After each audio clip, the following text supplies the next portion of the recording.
ಸ್ನೇಹಮಯಿ ಕೃಷ್ಣ ಸಾಮಾಜಿಕ ಕಾರ್ಯಕರ್ತ ಮೂಡ ಪ್ರಕರಣದಲ್ಲಿ ದೂರುದಾರ. ಇದೇ ಸ್ನೇಹಮಯಿ ಕೃಷ್ಣ ಅವರನ್ನು ನಿನ್ನೆ ಸಿಸಿಬಿ ಪೊಲೀಸರು ಇದ್ದಕ್ಕಿದ್ದ ಹಂಗೆ ಅರೆಸ್ಟ್ ಮಾಡಿಬಿಟ್ರು, ವಿಚಾರಣೆಗೊಳಪಡಿಸಿದ್ದಾರೆ. ಸೈಬರ್ ಕ್ರೈಮ್ ಪೊಲೀಸರಿಂದ ವಿಚಾರಣೆ ಇನ್ವೆಸ್ಟಿಗೇಷನ್ ಮುಂದುವರೆದಿದೆ. ಆಡಿಯೋಕ್ಕೆ ಸಂಬಂಧಪಟ್ಟಂತೆ ವಿಚಾರಣೆಯನ್ನು ನಡೆಸ್ತಾ ಇದೆ ಸಿಸಿಬಿ ಅನ್ನೋದು ಗೊತ್ತಾಗ್ತಾ ಇದೆ. ಆಡಿಯೋ ಅಸಲಿನ ನಕಲಿನ, ಡಿವೈಸ್ ಯಾವುದು, ವೈರಲ್ ಆಡಿಯೋದ ಪೂರ್ತಿ ಸಂಭಾಷಣೆಯ ಬಗ್ಗೆ ವಿಚಾರಣೆಯನ್ನು ನಡೆಸ್ತಾ ಇದ್ದಾರೆ. ಆಡಿಯೋವನ್ನು ಎಫ್ಎಸ್ಎಲ್ಗೆ ಸಿಸಿಬಿ ಟೀಮ್ ಕಳುಹಿಸಿಕೊಟ್ಟಿದೆ, ವಿಧಿವಿಜ್ಞಾನ ಪ್ರಯೋಗಾಲಯಕ್ಕೆ ಕಳುಹಿಸಿಕೊಟ್ಟಿದೆ.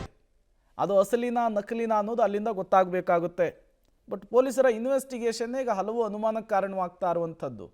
ಯೂಶಲಿ ಮೊದಲು ಈ ರೀತಿಯ ವೈರಲ್ ಆದಂತಹ ಆಡಿಯೋವನ್ನು ಕಲೆಕ್ಟ್ ಮಾಡಿ ಈ ರೀತಿಯ ಪ್ರಕರಣದಲ್ಲಿ ಅದನ್ನು ಎಫ್ಎಸ್ಎಲ್ಗೆ ಕಳಿಸ್ಕೊಟ್ಟು ಅಲ್ಲಿಂದ ವರದಿ ಬರೋವರೆಗೂ ಕಾಯ್ತಾ ಇದ್ರು. ಅದು ಅಸಲಿ ಅನ್ನೋದಾಗಿದ್ದರೆ ಬೇರೆ ರೀತಿಯ ಕ್ರಮ, ನಕಲಿ ಅನ್ನೋದಾಗಿದ್ದರೆ ಬೇರೆ ರೀತಿಯ ಕ್ರಮ. ಬಟ್ ಸ್ನೇಹಮಯಿ ಕೃಷ್ಣ ವಿಚಾರದಲ್ಲಿ ಹಂಗಾಗಿಲ್ಲ. ಆಡಿಯೋದಲ್ಲಿರುವಂತಹ ಮತ್ತೊಬ್ಬ ವ್ಯಕ್ತಿಯ ವಿಚಾರಣೆ, ಸ್ನೇಹಮಯಿ ಕೃಷ್ಣ ಜೊತೆಗೆ ಮಾತನಾಡಿದಂತಹ ಮೈಸೂರಿನ ವ್ಯಕ್ತಿ, ಮೈಸೂರಿನಿಂದ ಬೆಂಗಳೂರಿನ ಕಚೇರಿಗೆ ಸಿಸಿಬಿ ಪೊಲೀಸರು ಕರೆತರ್ತಾ ಇದ್ದಾರೆ. ಅನಾಮಿಕ ವ್ಯಕ್ತಿಯ ಹೇಳಿಕೆಯನ್ನು ದಾಖಲು ಮಾಡಿಕೊಳ್ಳುವುದಕ್ಕೆ ಮುಂದಾಗ್ತಾ ಇದ್ದಾರೆ. ನಟೇಶ್ ಬಗ್ಗೆ ಮಾತನಾಡಿದ್ದ ಅನಾಮಿಕ ವ್ಯಕ್ತಿ ಮತ್ತು ಸ್ನೇಹಮಯಿ ಕೃಷ್ಣ ಅವರು. ಇದೇ ಆಡಿಯೋ ವೈರಲ್ ಆಗಿತ್ತು.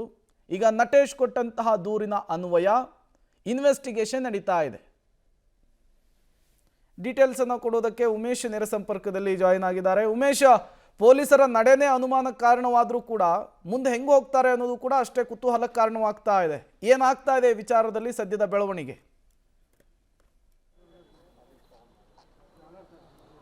ಪ್ರೇಮ್, ಈ ರೀತಿಯ ಸಾಮಾನ್ಯ ಪ್ರಕರಣಗಳು ನೋಡೋದಾದರೆ ಸಾಮಾನ್ಯವಾಗಿ ಸೋಷಿಯಲ್ ಮೀಡಿಯಾದಲ್ಲಿ ಒಬ್ಬ ಬಗ್ಗೆ ಅಪಪ್ರಚಾರ ಮಾಡೋದಾಗಲಿ ಅಥವಾ ಲಂಚ ತೆಗೆದುಕೊಳ್ಳುವ ಆರೋಪ ಮಾಡೋದಾಗಲಿ ಏನೇ ಮಾಡಿದರೂ ಕೂಡ ಆಡಿಯೋ ಆಧಾರದ ಮೇಲೆ ಏಕಾಏಕಿ ಒಬ್ಬ ವ್ಯಕ್ತಿಯನ್ನು ಬಂಧನ ಮಾಡೋದಕ್ಕೆ ಸಾಧ್ಯವಾಗೋದಿಲ್ಲ. ಆದರೆ ಈ ಪ್ರಕರಣದಲ್ಲಿ ಹಾಗಾಗಿಲ್ಲ.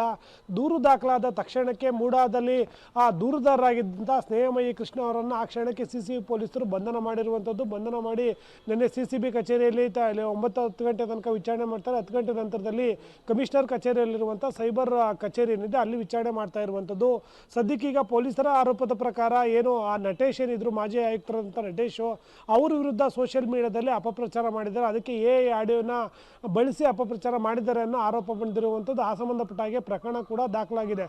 ಅದರ ಸೆಕ್ಷನ್ಗಳನ್ನು ನೋಡೋದಾದರೆ ಕೂಡ ಅದನ್ನು ಸ್ಟೇಷನ್ ಬೆಲ್ ಮೇಲೆ ಬಿಡುಗಡೆ ಮಾಡುವಂಥ ಸೆಕ್ಷನ್ಗಳೇ ಇರುವಂಥದ್ದು. ಆದರೂ ಕೂಡ ಅವರನ್ನು ಬಂಧನ ಮಾಡಿರುವಂಥದ್ದು ಹಲವು ಅನುಮಾನಗಳಿಗೆ ಕಾರಣ ಆಗಿರುವುದು. ಮತ್ತೊಂದು ಕಡೆ ಈಗೇನು ಆಡಿಯೋ ವೈರಲ್ ಆಗಿದೆ, ಆ ವೈರಲ್ ಆಗಿರುವಂಥ ಆಡಿಯೋ ನಕಲಿನ ಅಥವಾ ಅಸಲಿನ ಅನ್ನೋದರಿಂದ ಅದನ್ನು ಕೂಡ ತಿಳ್ಕೊಳ್ಳೋದಕ್ಕೆ ಎಫ್ಎಸ್ಎಲ್ಗೆ ಕೂಡ ಕಳಿಸುವಂಥ ಕೆಲಸವನ್ನು ಸಿಸಿಬಿ ಪೊಲೀಸರು ಮಾಡಿರುವಂಥದ್ದು. ಅದು ಆಡಿಯೋ ಏನು ರೆಕಾರ್ಡ್ ಆಗಿದೆ, ಅದರ ಮೂಲ ಡಿವೈಸ್ ಸಿಗದೆ ಇದ್ದರೆ ಅದು ನಕಲಿ ಅಂತಲೇ ಸಾಬೀತಾಗುವಂಥದ್ದು.